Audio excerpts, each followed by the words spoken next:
জঙ্গল সলিমপুর একটা আলোচিত একটা নাম। আমরা এখানে জয়েন করার পূর্বেই আমি নিজেও শুনেছি, বহুবার শুনেছি এবং বহুবার আলোচিত হয়েছে। ওখানে কেউ যেতেও পারতো না। তো কিছুদিন আগে আমাদের পুলিশ উইক হলো। এই পুলিশ উইকে মাননীয় স্বরাষ্ট্রমন্ত্রী এখানে একটা আমাদের ঘোষণা দিয়েছে, বা ওখানে একটা 2-3 বার আলোচনা করেছেন এই জঙ্গল সলিমপুর নিয়ে স্পেশালি। তো ওখানে ওনাদের যে সরকারের যে প্ল্যান, তো ওইখানে কিন্তু 2টা পুলিশ একাডেমি হবে, যে ওখানে পুলিশ একাডেমি করবে, যেটা training centre, police training centre. তো যার ফলে যেটা হবে যে ওইখানে পুলিশ সেন্টার, ট্রেনিং সেন্টার যখন হবে, তো সেক্ষেত্রে তো ওইখানকার যে এখন যে জায়গাটা আমার কাছে বেশি মনে হয়েছে যে বেশি ভালোরেবল, সেটা হচ্ছে যে রাস্তাঘাট নাই। এই ভেতরের রাস্তাঘাট থেকে শুরু করে অন্যান্য অবকাঠামোগত উন্নয়ন যেটা, সেটা কিন্তু হবে।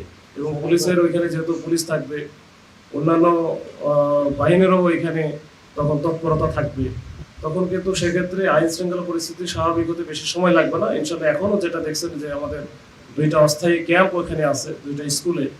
তো এই 2টা স্কুলে আমরা একটু ওইখানে স্থায়ীভাবে তাদের বসবাসের জন্য একটা জায়গা আমরা নির্ধারণ করে দিয়েছি, এবং ওইটা মোটামুটি শেষ হওয়ার পথে। তো ওইটা শেষ হলে ওইখানে আমরা কিন্তু যে স্থায়ীভাবে ওইখানে পুলিশ কিন্তু আপাতত ওই পুলিশ ট্রেনিং সেন্টার বা একাডেমি হওয়ার আগে ওইখানে থাকবে। তো পুলিশ যখন থাকবে তখন কিন্তু এটা আস্তে আস্তে স্বাভাবিক হবে। আর এখানে একটা বক্তব্য উঠে এসেছে যে একটা পক্ষকে বিতাড়িত করে আরেকটা পক্ষকে ঢোকানো, এরকম কোনো ইন্টেনশন আমাদের নাই। আমাদের ইন্টেনশন হচ্ছে ওইখানে একটা স্বাভাবিক পরিবেশ বজায় রাখা, আইন শৃঙ্খলা পরিস্থিতি পুরা অন্যান্য মানে বাংলাদেশের অন্যান্য জায়গায় যেভাবে স্বাভাবিক পরিস্থিতি থাকে এবং আইন শৃঙ্খলা পরিস্থিতি আমরা নিয়ন্ত্রণ করি, ঠিক সেভাবে ওইখানে করবো। এবং ওইটা যেন কেউ যেন না মনে করে যে এটা আসলে দেশের ভিতরে আর একটা দেশ, বা রাষ্ট্রের ভিতরে আর একটা রাষ্ট্র, বা আর একটা সমাজ ব্যবস্থা যেখানে ভিন্ন রকমের সবকিছু, যে আইসোলেটেড কোনো কিছু। তো এরকম কিছু যেন না থাকে, আমরা একটা স্বাভাবিক একটা পরিবেশে ওইখানে শান্তি শৃঙ্খলা বজায় রাখতে চাই। তো এটা হচ্ছে প্রথম প্ল্যান, এটা সরকারের প্ল্যান, এটা আমরা বাস্তবায়ন করবো ইনশাল্লাহ। 2 নম্বর হচ্ছে রাউজান নিয়ে বেশি অনেকেরই দেখলাম, যেহেতু রাউজানে অনেকগুলো এই 5 আগস্ট পরবর্তী সময়ে মনে বেশ কয়েকটা খুনের ঘটনা ঘটেছে, অস্থির অবস্থা ছিল, এবং ধরে নেওয়া হয় যে এই মেট্রোতে কিছু ঘটনা ঘটেছে, যেটার পিছনেও হয়তোবা ওই রাউজান বা রাউজান কেন্দ্রে কোনো হাত রয়েছে।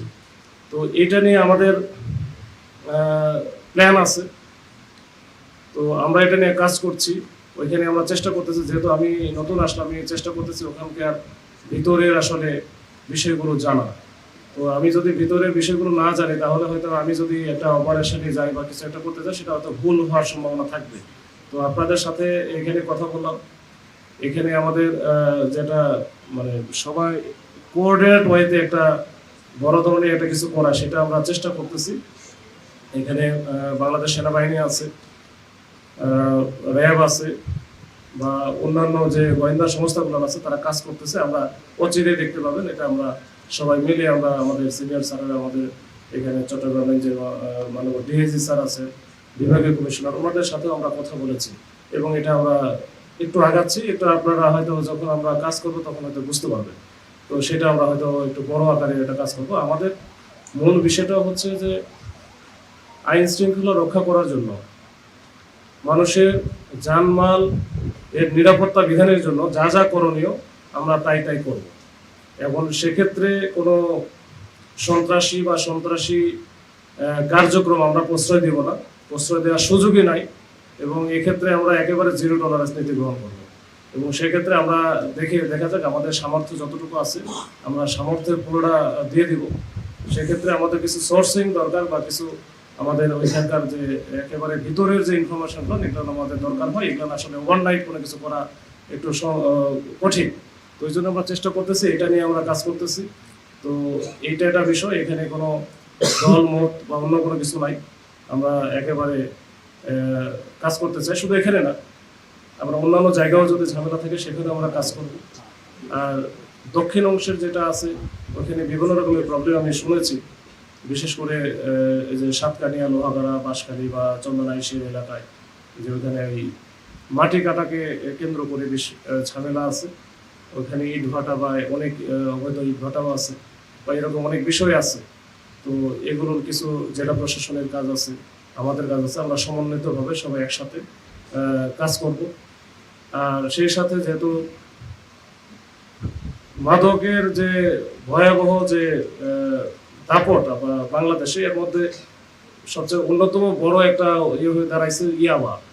এই ইয়াবার যে রুট, এটা আমরা জানি, যতটুকু আমরা যেহেতু পুলিশে চাকরি করেছি, আপনারা সাংবাদিকরা সবাই জানেন, যেটা আমরা ওই বাইরের রাষ্ট্র থেকে কোনো পার্শ্ববর্তী যে রাষ্ট্র দেশ আছে কক্সবাজারের পাশে, মিয়ানমার থেকেই আসে, এবং রুটটা কিন্তু ওদিক দিয়ে যদি ঢাকাতে যায় বা দেশের অন্যান্য অঞ্চলে যদি যায়, সেটা মোটামুটি চিটাগাংয়ের উপর দিয়ে যাওয়ার কথা কক্সবাজার হয়ে। তো ওই মাদকের ব্যাপারেও আমরা কাজ করব। আমাদের এমনিতেই এই বিষয়গুলো যেগুলো একেবারে রেগুলার বিষয়, এটা তো চলমান, তারপর আমরা একটু বিশদ আকারে কিভাবে করতে পারি এই মাদকের ব্যাপারে, এটা আমরা প্ল্যান করে আমরা আরেকটু সময় নিয়ে আমরা কাজ করতেছি। আর মাদকের বিরুদ্ধে নিয়মিত যে অভিযান, এটা তো সবসময় চলে এবং এখনো চলতেছে, প্রতিদিনই ধরা পড়তেছে কিছু না কিছু। তো এটা আরো ভালোভাবে কিভাবে ট্যাকেল দেওয়া যায় মাদকটা, এটা আমরা কাজ করতেছি।